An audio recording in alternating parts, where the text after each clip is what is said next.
biasa baik kan? Amin. Mari kita memuji Tuhan, kita sembah Dia, kita berikan yang terbaik. Mari kita berdoa. Terima kasih Tuhan buat hari ini. Kami menghadap tatamu yang kudus. Kami sambut Kau hadir di tempat ini Tuhan. Kami sambut Kau hadir di hati kami, di rumah kami, di keluarga kami. Kami mau mengalami kehadiran-Mu. Kami mau mengenal Engkau lebih dalam karena kami percaya kami adalah milik kepunyaan-Mu. Ini setiap kami Tuhan, kami bawa penyembahan yang terbaik, pujian yang terbaik hanya bagi-Mu.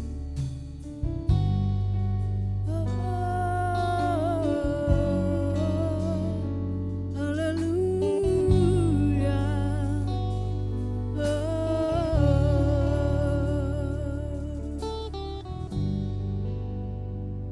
Kami sembah Engkau Tuhan. Haleluya.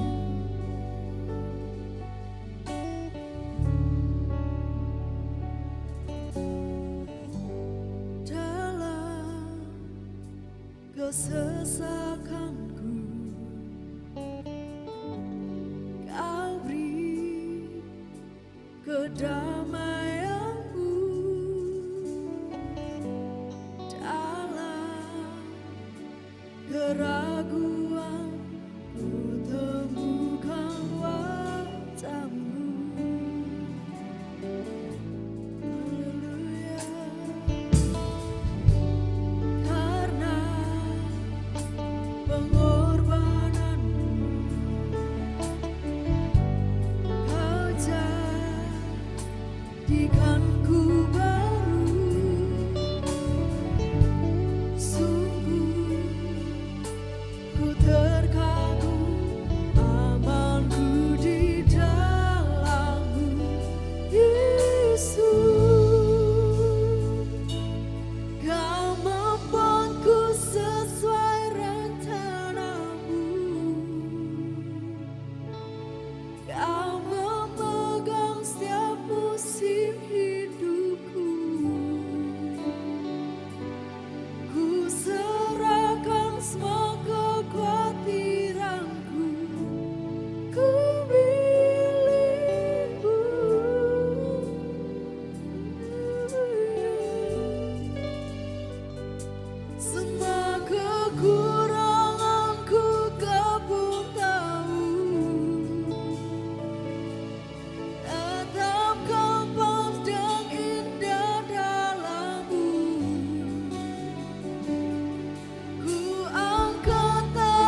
siap sukacita dalam Kau. Kami katakan amin. Amin, haleluya. Bersukacita lebih lagi buat Tuhan. Sama-sama katakan haleluya. Roh Kudus membakar setiap kami.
kami berkumpul bersatu, nyatakan kemuliaan Tuhan, serukan Yesusku ajaib, Yesusku luar biasa.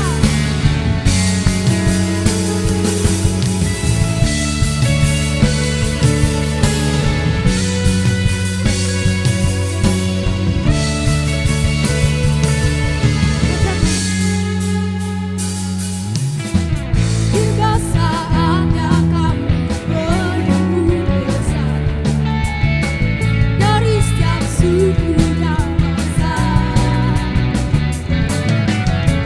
berdiri di hadapan tataan satu suara,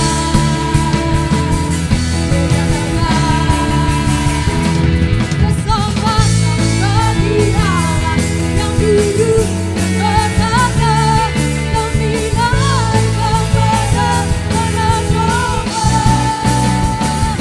Pujian dan kekuatan, hormat dan kekuasaan, kemuliaan bagi Dia selamanya.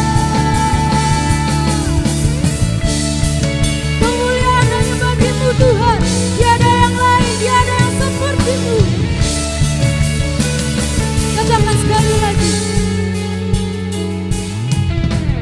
Tiba saatnya kami berkumpul bersatu dari setiap suku dan bangsa,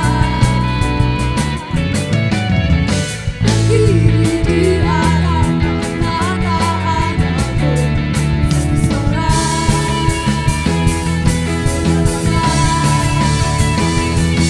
selamat bagi Allah yang duduk berkata, kami naik kepada tanah Bapa. Pujian dan kekuatan, hormat dan kemuliaan, kemuliaan bagi Dia selamanya. Keselamatan bagi Allah yang duduk dan bertata, kami naikkan pada Anak Domba. Pujian, pujian dan kekuatan, hormat dan kekuasaan, kemuliaan bagi Dia selamanya. Keselamatan bagi Allah yang duduk dan berkata, kami naikkan pada Anak Domba. Pujian dan kekuatan, hormat dan kekuasaan, kemuliaan bagi Dia selamanya.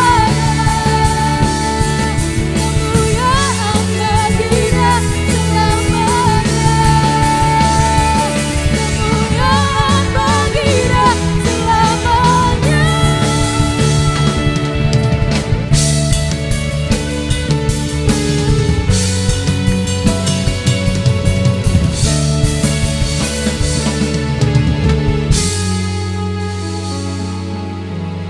Haleluya Tuhan.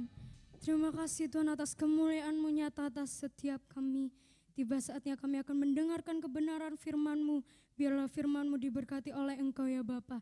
Hanya di dalam nama Tuhan Yesus semua katakan amin. Terima kasih Tuhan, kami sudah memuji dan memuliakan nama-Mu Tuhan. Dan sebentar lagi kami akan mendengarkan sedikit dari firman-Mu Tuhan. Kau berkati setiap kami Tuhan, dimanapun kami berada Tuhan, kami percaya Tuhan, firman-Mu sungguh nyata atas hidup kami Tuhan. Kau berkati setiap kami yang mendengarkan firman-Mu Tuhan. Di dalam nama Tuhan Yesus kami berdoa. Haleluya. Amin. Shalom Kocaniti dan juga shalom teman-teman yang sedang menyaksikan acara Koca Service Online ini. Semoga firman ini boleh memberkati teman-teman sekalian. Nah, pada malam hari ini kita akan berbicara tentang berakar kuat. Akar sendiri merupakan bagian dari suatu pohon. Nah, pohon itu tidak akan dapat berdiri kuat jika akarnya sendiri tidak kuat. Jadi akar sendiri juga berguna untuk berfungsi sebagai penopang dari pohon itu sendiri, salah satunya. Begitu juga dengan sebuah gedung, contohnya gedung pencakar langit Burj Khalifa yang ada di Dubai. Tingginya dari konstruksi bangunan Burj Khalifa ini didorong dengan adanya dasar yang kuat, yaitu dari dasar bangunan yang kokoh, sehingga dapat berdiri dengan kuat. Nah, marilah kita buka dulu di Kolose 2 ayat 6 dan 7. Akan saya bacakan. Kolose 2 ayat 6. Kamu telah menerima Kristus Yesus, Tuhan kita. Karena itu hendaklah hidupmu tetap di dalam Dia. 7. Hendaklah kamu berakar di dalam Dia dan dibangun di atas Dia. Nah, di dalam ayat ini, hendaklah kita ini bertambah kuat dan teguh di dalam iman kita yang telah diajarkan kepada kita oleh Tuhan kita. Maka dari itu, percayalah kepada hidup kita, percayalah kepada firman Tuhan. Ketika hidup kita melekat dengan Tuhan, kita akan menghasilkan buah-buah, kita akan berdampak, karena kita hidupnya sudah melekat dengan Tuhan. Nah, percayalah ketika hidup kita sungguh berakar kuat di dalam Tuhan, maka kita akan selalu dikuatkan juga. Hidup ini keras, banyak tantangan dan penuh dengan tantangan-tantangan yang dihadapi dalam kehidupan. Tetapi selama kita berakar kuat dan berpegang teguh di dalam firman Tuhan dan juga melekat dekat kepada Tuhan, percayalah bahwa Tuhan akan memampukan kita. Kita buka lagi di dalam Matius 6 ayat 6. Dikatakan bahwa, tetapi jika engkau berdoa, masuklah ke dalam kamarmu, tutuplah pintu dan berdoalah kepada Bapamu yang ada di tempat tersembunyi. Maka Bapamu yang melihat yang tersembunyi akan membalasnya kepadamu. Dari ayat ini kita dapat belajar, rupanya hal yang tersembunyi menentukan sesuatu yang terlihat. Contohnya seperti tadi, sebuah akar pohon. Akar pohon itu tidak terlihat, akan tersembunyi di dalam tanah. Namun dengan kuatnya akar pohon ini dapat menopang batang pohon yang sangat kokoh, yang mana itu batang pohon itu terlihat. Maka dari itu disimpulkan bahwa sesuatu yang tersembunyi itu dapat berdampak terhadap sesuatu yang terlihat. Contohnya juga seperti orang yang berbadan atletis.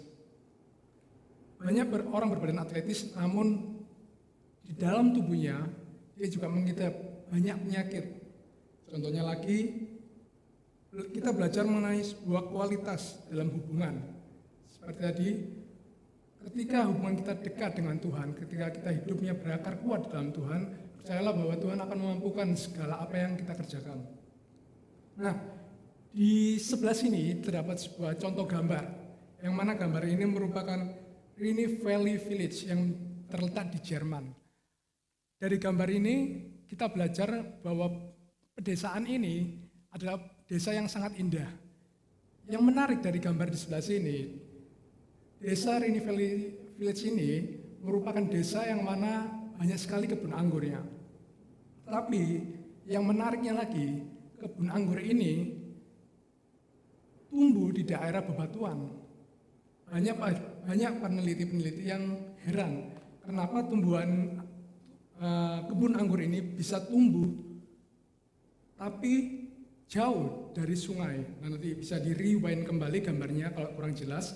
Nah, rupanya lama-lama dalam penelitian ini dijumpai bahwa ada sesuatu yang istimewa, yang mana kebun anggur ini akarnya ini masuk ke dalam tanah yang sangat dalam sehingga menyentuh sungai-sungai yang ada di tepi. Nanti kalau misalnya teman-teman kurang jelas bisa di rewind kembali videonya. Nah, ada 3 fungsi akar dari malam hari ini yang akan kita pelajari. Yang pertama adalah untuk menopang dan memperkokoh berdirinya suatu tumbuhan. Kita buka dulu di Amsal 12 ayat 3. Saya bacakan, orang tidak akan tetap tegak karena kefasikannya, tetapi akar orang benar tidak akan goncang. Nah, dari ayat ini kita belajar bahwa ketika hidup kita berpegang teguh pada firman Allah, walaupun badai datang menerpa kita, walaupun banyak permasalahan dalam hidup kita, kita mengalami banyak tekanan dalam hidup kita, percayalah bahwa setiap masalah yang ada, kita akan selalu dikuatkan oleh Tuhan. Kita belajar dari permasalahan itu dan kita menemukan jalan keluarnya. Lalu yang kedua adalah, fungsi akar sendiri adalah untuk mendistribusikan makanan dan zat-zat dari dalam tanah kepada pohon agar berbuah. Kita buka dulu di Mazmur 1 ayat 1 sampai dengan 3. Saya bacakan. Berbahagialah orang yang tidak berjalan menurut nasihat orang fasik, yang tidak berdiri di jalan orang berdosa, dan yang tidak duduk dalam kumpulan pencemooh. Ayat 2. Tetapi yang kesukaannya ialah Taurat Tuhan, dan yang merenungkan Taurat itu siang dan malam. 3. Ia seperti pohon yang ditanam di tepi aliran air, yang menghasilkan buahnya pada musimnya, dan yang tidak layu daunnya, apa saja yang diperbuatnya berhasil. Nah, ketika hidup kita ini melekat dengan Tuhan, percayalah bahwa melalui firman-firman-Nya kita ini akan diberkati. Ketika kita hidup kita selalu mengandalkan Tuhan, percayalah semua yang kita kerjakan juga Tuhan buat berkati. Yang ketiga, fungsi dari akar adalah untuk menyimpan cadangan makanan. Kita buka di Yeremia 17 ayat 7 sampai dengan 8. Saya bacakan ayat 7. Diberkatilah orang yang mengandalkan Tuhan, yang menaruh harapannya kepada Tuhan. 8. Ia akan seperti pohon yang ditanam di tepi air, yang merambatkan akar-akarnya ke tepi batang air, dan yang tidak mengalami datangnya panas terik, yang daunnya tetap hijau, yang tidak khawatir dalam tahun kering, dan yang tidak berhenti menghasilkan buah. Nah, kita belajar dari ayat ini bahwa ketika masa kering datang di dalam hidup kita tahu melalui firman Tuhan ini kita akan selalu disediakan oleh Tuhan. Percayalah ketika kita di dalam kehidupan kita ini meletakkan Tuhan sebagai prioritas dalam hidup kita, percayalah bahwa hidup kita akan jadi berkualitas. Amin. Nah, saya akan tutup dengan sebuah sharing best true story of my life, yang mana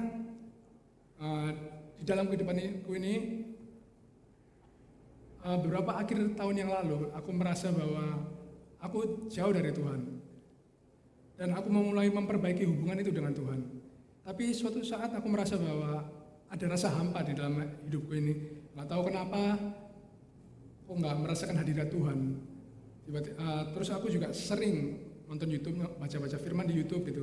Ada seorang yang berkata bahwa ketika hidupmu ini merasakan kehampaan, maksudnya tidak merasakan hadirat Tuhan, ketahuilah dan percayalah bahwa itu adalah sinyal dari Tuhan, yang mana Tuhan itu memberikan kepada kita agar kita ini melekat kembali kepada Tuhan. Nah, seperti itu. Kemudian beberapa akhir tahun ini Tuhan juga sudah memberikan banyak berkat kepadaku.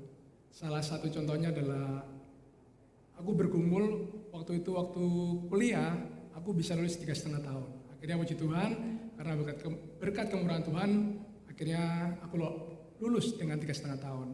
Dan di samping itu setelah lulus, di situ aku bergumul mengenai pekerjaan apa yang akan aku cari. Banyak orang di luar sana ini merasa kalang kabut, bingung mau mencari kerja apa, mau melanjutkan kuliah atau mulai mencari kerja. Banyak orang yang bingung, bahkan teman-temanku sendiri. Dan di situ aku bergumul sama Tuhan. Apa yang aku kerjakan ini, aku doakan kepada Tuhan. Aku lulus di bulan Februari, dan puji Tuhannya, Tuhan ini memberikan panggilan, banyak sekali panggilan, dan juga di situ aku sudah banyak melamar pekerjaan, dan juga beberapa juga sudah dipanggil, cuma ada yang kurang match sama pribadiku sendiri. Nah, di samping itu akhirnya aku percaya bahwa Tuhan sudah memberikan yang terbaik dan memberikan masa depan yang terbaik untuk teman-teman semua. Nah, suatu ketika akhirnya aku dipanggil pada hari Sabtu bulan Februari, aku wisuda. Setelah itu Seninnya langsung aku interview. Nah, puji Tuhannya di situ aku merasa, wah, ini berkat dari Tuhan karena aku mendapat panggilan yang cepat. Akhirnya butuh proses yang lama. Kebetulan sekali perusahaan yang aku lamar, yang aku apply di sini, itu melewati dengan jalur tempatku kuliah. Setiap kali aku lewati perusahaan ini, aku selalu berdoa dalam Tuhan Yesus aku bisa diterima di perusahaan ini. Dan puji Tuhannya tidak butuh waktu lama. Normalnya katanya dosenku sendiri, orang kerja itu setelah lulus kuliah itu baru bisa diterima atau bisa melamar, umumnya itu 3 bulan baru dapat kerja. Dan puji Tuhannya di sini aku 1 bulan sudah dapat pekerjaan. Nah, itulah contoh berkat kemurahan Tuhan. Ketika hidup kita ini melekat, sungguh-sungguh melekat ke dalam Tuhan, percayalah bahwa Tuhan akan memberikan yang terbaik ke dalam hidup kita. Andalkan Tuhan dalam setiap langkah hidup kita, maka Tuhan akan membuat kita berhasil. Nah, mari kita tutup dalam doa. Tuhan, terima kasih Tuhan berkat-Mu Tuhan. Kami sudah mendengarkan firman-Mu Tuhan. Biarkan firman-Mu boleh memerdekakan setiap kami Tuhan. Biarkan melalui firman-Mu juga Tuhan kami boleh belajar Tuhan untuk membangun hubungan yang berkualitas dengan-Mu Tuhan. Biarkan hidup kami boleh melekat dengan-Mu Tuhan. Biarkan Tuhan di dalam kehidupan kami sehari-hari ini Tuhan, Tuhan boleh bekerja dan membuat apa yang kami kerjakan berhasil Tuhan. Lindungi setiap kami Tuhan dimanapun kami berada Tuhan. Hanya di dalam nama Tuhan Yesus kami sudah berdoa dan bersyukur. Haleluya. Amin.